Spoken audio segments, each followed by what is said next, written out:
Y pasamos ahora a Jaime Fraile, de la Confederación Hidrográfica del Segura, que nos va a hablar del LIFE Ripisilva Natura. Muchísimas gracias, lo primero, por invitarnos a participar en este seminario final del LIFE Fluvial, que realmente es un proyecto hermano, como también el LIFE Alnus y muchos de los que se han presentado esta mañana, porque tiene una temática muy parecida de recuperación de la vegetación de ribera, con todos sus servicios ecosistémicos y de lucha contra invasoras. Esto me va a permitir abreviar un poquito mi presentación, ya que vamos un poco cortos de tiempo, y voy a saltarme las cosas que sean un poco parecidas a lo que ya se ha expuesto esta mañana aquí. También es una ventaja el hecho de que le he enviado a Pilar una caja con informes Leymans del final del proyecto, en los cuales están resumidos todos los datos, con lo cual si me dejo algo en el tintero, que seguro que me lo dejo porque es un proyecto complejo y en este poco tiempo que tengo no me va a dar tiempo a contarlo todo, pues en el informe Leyman podéis leer toda la información que os haga falta. Que es un proyecto que se desarrolló entre el 14 y el 19 con 2,5 millones de presupuesto, la mitad aportado por la Unión Europea, y que entre los socios estaban todos los niveles de administraciones, desde la estatal representada por la Confederación del Segura, donde yo trabajo, la regional, la Consejería de Medio Ambiente de la región de Murcia, los ayuntamientos de Cice de Calasparra, que están en la zona del proyecto, y como entidad investigadora científica, la Universidad de Murcia, y finalmente ANSE, una ONG ambientalista del sureste de España. Vamos a ver. Esto ahora no avanza. Vale. Aunque muchas de las acciones del proyecto se desarrollaban a nivel de toda la cuenca segura que veis ahí en la pantalla, las actuaciones de restauración de bosque y ribera se desarrollaban en ese tramo medio del río Segura que veis destacado en la parte derecha. Es un tramo de unos 50 kilómetros y el motivo por el cual las actuaciones de restauración de bosque y ribera se centraban en esta zona es que, bien, en los tramos superiores hay pocas presiones humanas, el bosque ribera se mantiene en un buen estado de conservación y en los tramos bajos pues el río está completamente canalizado, la orilla es artificial y no hay prácticamente bosque de ribera. En este tramo intermedio hay una situación intermedia en la cual mediante pequeñas acciones puntuales en parcelas concretas podíamos reconectar islas existentes de bosque de ribera en buen estado y conseguir restaurar la función de corredor ecológico del bosque de ribera. Ya se ha hablado aquí de las funciones ecológicas que tiene el bosque de ribera, es un hábitat para diferentes especies, funciona como corredor ecológico, filtra contaminantes, filtra también el tema de las avenidas, genera materia orgánica, mejora la calidad del agua y es una barrera para la expansión de invasoras, de incendios y de todo tipo de efectos perniciosos. Las amenazas que sufre el bosque de ribera, pues no las voy a repetir, son las mismas que ha comentado el compañero Paul para el LIFE Alnus, ¿vale? Antropización, agricultura, canalización, etc. El proyecto incluía todas estas acciones que veis en pantalla, donde están destacadas las acciones concretamente contra las invasoras. Básicamente se han desarrollado una serie de documentos, unas estrategias a nivel de cuenca para la gestión de invasoras. Se ha actuado en parcelas concretas para eliminar invasoras tanto arbóreas, estilo de eucaliptos, robinia, etcétera, como en la mayor parte del proyecto, eliminación de la invasión de las riberas por parte de la caña común, la Arundo donax. Aparte de esto, se han desarrollado, que vamos a verlo, un montón de actuaciones de generar conciencia en la ciudadanía y de diseminación de los resultados. Aquí podemos ver, en ese tramo medio que os comentaba, las parcelas concretas que elegimos para reconectar islas existentes de bosque de ribera en buen estado. Entonces, en total sumaban unas 46 parcelas con una longitud de riberas de unos 10 kilómetros y una superficie de unas 10 hectáreas en 1000 metros cuadrados. La metodología que seguimos para la lucha fundamentalmente contra la caña común es, primero eliminar esos brotes de caña de manera inicial. Allí donde el cañaveral era continuo, utilizamos maquinaria pesada con un cabezal rotatorio para cortar la caña y en aquellos casos donde había aún una persistencia de ejemplares de vegetación autóctona en medio del cañaveral, se hacía un cortado manual mucho más detallado, más cuidadoso para respetar los ejemplares iniciales. Tras el corte inicial de la caña, hicimos el ahollado para la plantación y empleamos más de 30 especies autóctonas de ribera características del hábitat 92A0, que es el que tenemos en la mayoría del área del proyecto. También en la parte baja un poquito el 92 de cero, que es más el tarayal baladral, de tarais y adelfas o baladres. En total, pues se emplearon unos 15.000 ejemplares de plantas, ¿vale? El origen de las plantas era controlado genéticamente y se producían en viveros tanto de la comunidad autónoma como de ANSE, y cuando nos faltaba alguna especie en concreto acudíamos a algún vivero comercial que nos proporcionaba ese certificado de procedencia. Lógicamente la plantación se dio en otoño y invierno, y después de la plantación, claro, la caña vuelve a rebrotar. Entonces se desarrollaron tareas de mantenimiento de una corta reiterada, ya siempre de manera manual, para tratar de bueno, evitar el rebrote de la caña y darle tiempo a lo que habíamos plantado de crecer y de competir con la caña. Es decir, no pretendemos eliminarla, sino instaurar un nuevo equilibrio en el cual la caña no sea dominante. Los resultados dentro de las acciones de seguimiento que desempeñaba la Universidad de Murcia nos indican que todos los métodos de control que se emplearon fueron exitosos y que consiguieron reducir la altura máxima y media del Arundodonas y también la densidad.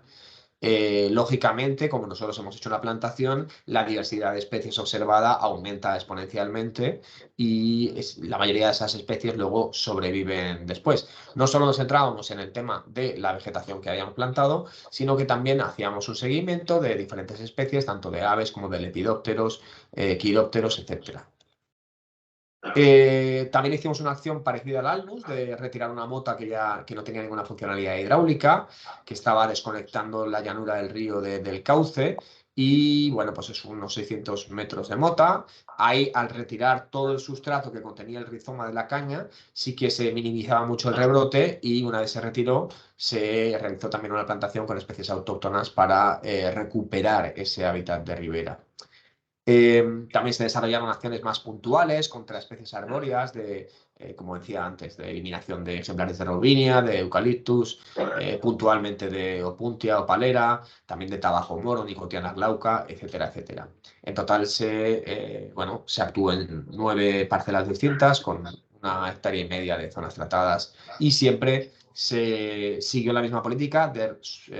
reemplazar con ejemplares de especies autóctonas y de mantener un monitoreo posterior para evitar el rebrote de aquellas especies que tienen esa capacidad. También se retiraban especies de fauna, de especies invasoras de fauna, bueno, sobre todo lo que más encontrábamos era tortugas de Florida y diferentes especies de peces, pero puntualmente también hay que destacar que encontramos una posible infestación incipiente de cangrejo señal, que es posible que consiguiésemos erradicarla en esa fase temprana de detección, y luego, lógicamente, también muchas ejemplares de cangrejo rojo americano.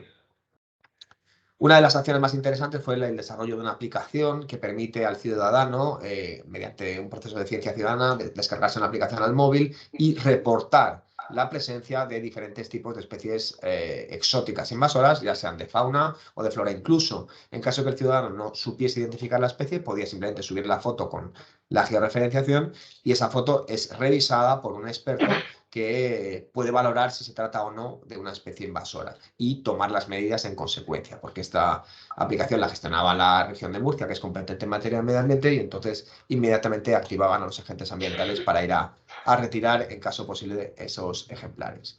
Se consiguieron montones de citas y se consiguió retirar un montón de especies invasoras. Bueno, ahí tenemos un ejemplo de las más llamativas, como puede ser que retiramos una pitón real. Otro de los resultados más importantes del proyecto fue, como decía, la generación de 2 documentos: una lista prioritaria de especies exóticas invasoras a nivel de cuenca y una estrategia de gestión también para estas especies, tanto para las que están presentes como para las que potencialmente pueden venir, que de hecho alguna ya nos ha llegado, como el mejillón cebra, para tratar de preestablecer medidas de control temprano y de erradicación, en caso de que sea posible. Esta acción se desarrolló mediante montones de seminarios con expertos de diferentes campos que se ponían de acuerdo en los objetivos, en el estado del arte, la revisión de la literatura científica y en la propuesta de una serie de acciones guía y acciones estratégicas. Como resultado, bueno, se genera una lista con 47 taxones presentes, de los cuales la mitad ya estaban en el catálogo de invasoras, otros son especies alóctonas que no están en el catálogo de invasoras, pero sí en el catálogo de especies con potencial invasor, y también otros 47 taxones, 27 de fauna y 20 de flora, que ya están presentes en la cuenca y de los cuales hay que tomar medidas de gestión y control. Entre las especies potenciales, pues identificamos 115, algunas de las más preocupantes las podéis ver aquí, como puede ser el jacinto de agua, el mejillón cebra o los siluros, que aún no están, pero que pueden entrar por diferentes vías y que son un factor a tener en cuenta. Como decía, el resultado incluía una estrategia marco con una serie de documentos de referencia, unas guías estratégicas y que se desarrolló mediante la implicación de todas las partes interesadas. Como, digamos, derivada de esta acción, surgió otro proyecto LIFE que coordina la Universidad de Murcia, que es el LIFE Invasacua, y que está continuando muchos de los trabajos que se iniciaron con el ripisilva en cuanto a la sensibilización y la difusión del peligro que suponen las especies invasoras. Súper importante los proyectos LIFE, ya se ha dicho, el tema de la difusión pública y de la sensibilización. Conseguimos un gran éxito en este apartado con montones de visitas a la web del proyecto, bueno, seguidores en redes, presencia de medios nacionales, rodaje de un episodio del programa El Escarabajo Verde, que es de difusión nacional, montones de charlas y presentaciones en diferentes foros, algunos como este.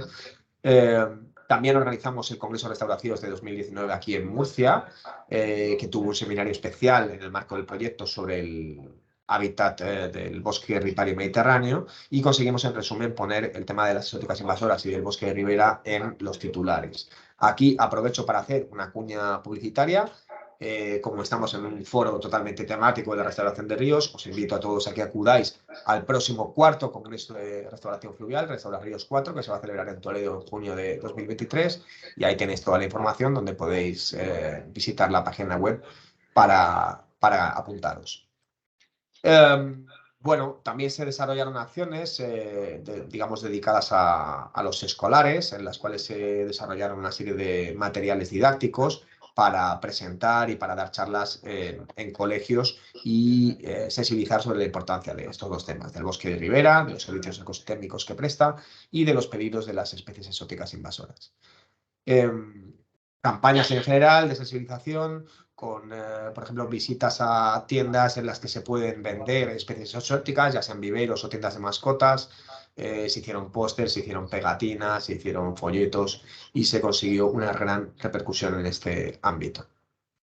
También actividades de voluntariado, incluyendo un par de campamentos de trabajo de una semana de duración y montones de actividades de un día en las cuales participaron más de 700 voluntarios. Y una de las acciones más bonitas que hicimos fue la creación de una red de custodia, que sabéis que es muy importante implicar a la población local en el desarrollo y en la continuidad de todas las acciones del proyecto. Conseguimos 19 acuerdos de custodia con más de 400 hectáreas implicadas en el acuerdo, de las cuales 100 eran privadas, y conseguimos, bueno, hacer montones de reuniones con ellos, visitas privadas, y conseguimos sobre todo generar un sentimiento de pertenencia al río. Nada más, muchas gracias por su atención y muchas gracias por invitarnos a este seminario final.